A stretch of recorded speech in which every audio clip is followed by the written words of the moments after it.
nice to be here. I have had a few white wines, sure. I like white wine. It's my favourite drink. I think it should be a Class A drug, though, because it makes you go mental.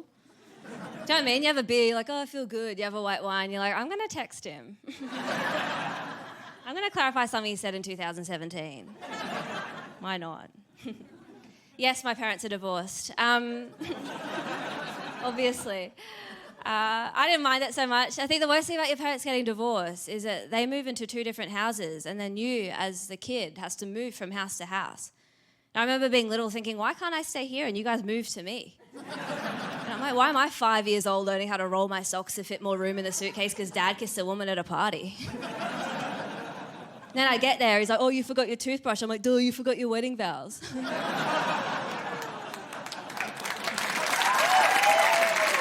Oh, stop it. My mum called me the other day, actually. She said, oh, I think you've got this thyroid disease. A lot of the women in our family have got it. You've got all the symptoms. You've got weight fluctuation. You've got skin prone to breakouts, and you're quite irritable and rude. And I was like, well, I hope I've got it. Otherwise, this has just been quite a mean phone call. So, it's fine. Bit of a mug off. It happens a bit, like my friends and I, we have this thing, we call it the abomination theory. It's this theory that we've figured out that in this world there's you, and then there's people who look like you but better.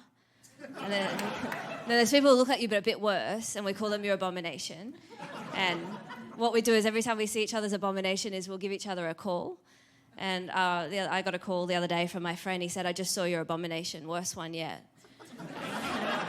So she was real sweaty. She was carrying 2 plastic bags full of chicken, just kind of running along the street. And I said, what? Was that like an hour ago?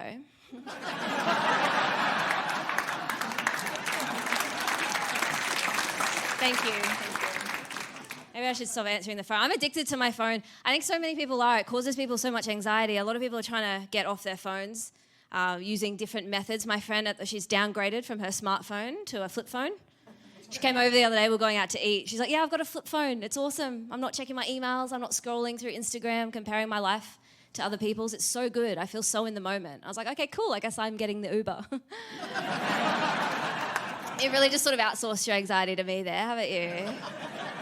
She's sort of skipping off like a free little fairy. I'm trying to find out where north is. It's fun for me.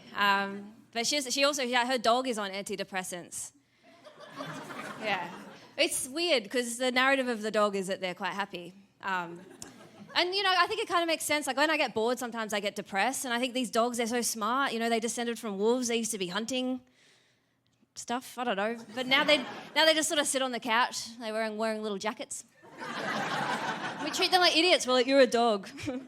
They're so smart. You know, they're so smart. They can smell up to 4 different types of cancer in the human body. Yeah, I know. Can't tell you about it, though.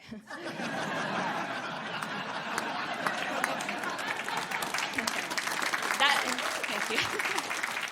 I mean, maybe that's why they're so depressed. They're just sitting there with the weight of the world on their shoulders. And again, we treat them like idiots. We're like, oi, don't piss on the rug. It's like, bitch, you've got cancer. Oof, oof, stage 4.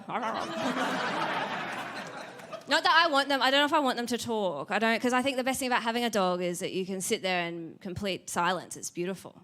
You know, like, why would you want awkward silence with yet another thing in your life? I don't know. Conan, have you got a dog? I have 2 dogs. What are their names? Bosco and Loki. Bosco and Loki. Yeah. And do you ever wish you could talk to them? Yeah, it'd be fun to know what they're up to, yeah. I guess. I disagree. I think, because, I mean, what if Bosco and Loki could talk, but you guys don't click? Like, what if you knew Bosco and Logie could talk to you and they won't? And we don't click at all. Yeah. And you're trying to get it going. You know, you're on the couch. You're like, hey, Bosco, did you like that walk before? He's like, yeah, you asked us earlier. And you're like, okay, yeah, whatever. Look, I gotta go. I've got a doctor's appointment. He's like, good luck. That is my time. Thank you. Thank you very much.